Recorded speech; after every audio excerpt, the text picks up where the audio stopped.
மறுபடியும் அந்த ஓலை வந்துருச்சா? ஐயா தைரியமா இருங்க ஐயா. நம்ம பக்கம் நியாயம் இருக்கிற போது எதுக்கு ஐயா பயப்படணும்? அப்பா என்னப்பா உடம்புக்கு? ஒண்ணும் இல்லம்மா, லேசா நெஞ்சு வலி. டாக்டர் வந்தா சரியா போடும். டாக்டர் வந்தா இந்த வலி நீங்காதம்மா. இந்த கடிதம் வராம இருந்தா நீங்க மன்னிச்சுங்க ஐயா. ஐயா பெத்த மகள்கிட்ட எத்தனை நாளைக்கு இதை மறைக்க முடியும் ஐயா? கடிதமா? யாருப்பா எழுதுற? ஒரு சண்டாள விரோதி. அப்பாவுக்கு கூடவா விரோதிங்க இருக்காங்க? நேத்து வரைக்கும் நண்பனா இருந்தவன் தான் அம்மா இன்னைக்கு இருக்கிற விரோதி. ராமையா, நீ சும்மா இருக்க மாட்டியா? அப்பா என்கிட்ட நீங்க எதையோ மறைக்கிறீங்க. பெத்தவங்க கிட்ட பிள்ளைங்க பயப்படலாம், பிள்ளைங்க கிட்ட பெத்தவங்க எதுக்காக பயப்படணும்? சின்னம்மா, இதெல்லாம் தற்கா சமாச்சாரம். ஐயா செய்யாத தப்ப வச்சு ஒருத்த மிரட்டான். அவன் கேட்கறத கொடுக்கலன்னா ஐயாவை மாட்டி வச்சிடும். ஏன் ஜெயிலு கூட போக முடியாது செஞ்சிடுவாம்மா. என்னப்பா அது? என்கிட்ட சொல்லதுனால உங்க மனசு வேதனைப்படுன்னா சொல்லாதீங்க. ஆனா என்னன்னு தெரியற வரைக்கும் என்னால நிம்மதியாவே இருக்க முடியாது. இல்லம்மா சொல்றேன். நான் முன்ன சர்க்கார்ல இன்ஜினியரா இருந்தப்போ என்கிட்ட ஒரு டைப்பிஸ்ட் இருந்தான். நான் அவனை ரொம்ப நல்லவன்னு நம்பி இருந்தேன்.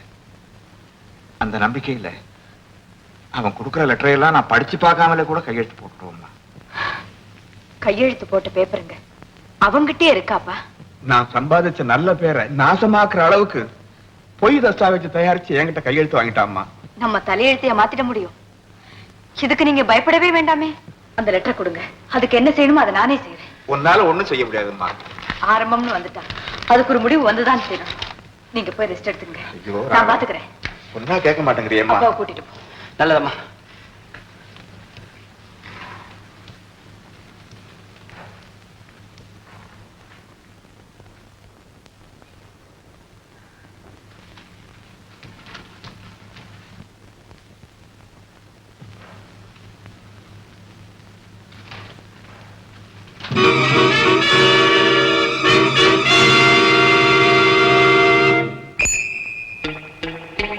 அதே அம்பளம், அதே மாதிரி கடிதம்.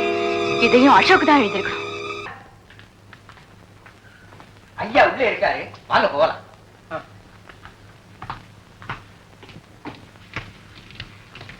ஐயா வந்திருக்காங்க. என்னங்க இது? ஏன் ஒரு மாதிரியா இருக்கிறீங்க? உங்களுக்கு என்ன உடம்புக்கு? உடம்புக்கு ஒண்ணும் இல்ல, மனசுதான் சரியில்லை. என்னங்க இது? இந்த வயசுல மனசை போட்டு இப்படி அரட்டிக்கலாமா? நிம்மதியா இருங்க, எல்லாம் சரியா போயிடும். மிஸ்டர், அப்பா ரெஸ்ட் எடுத்துக்கிட்டோம், நாம பேசலாம். வாங்க. கொஞ்ச நேரம் தூங்க, நான் வர்றேன்.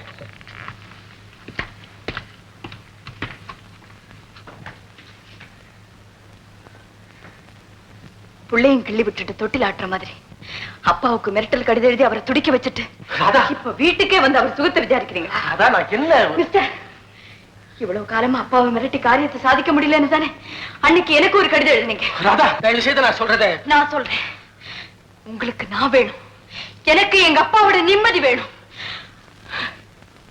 எந்த பெண்ணும் வாய் விட்டு சொல்ல முடியாத வார்த்தையை நான் வெக்கத்தை விட்டு சொல்றேன். நான் உங்களை கல்யாணம் பண்ணிக்கிறேன். ஆச்சரியப்படாதீங்க, எல்லா வகையிலையும் நான் உங்களை வெறுத்தேன். எங்க அப்பாவுக்கு நிம்மதி கொடுக்க முடியும்னு எழுதுனீங்களே, அதுக்காகத்தான் நான் இந்த முடிவுக்கு வந்தேன். அப்பா கிட்ட இப்பவே சொன்னேன், நம்ம கல்யாணத்துக்கு ஏற்பாடு பண்ணுங்க.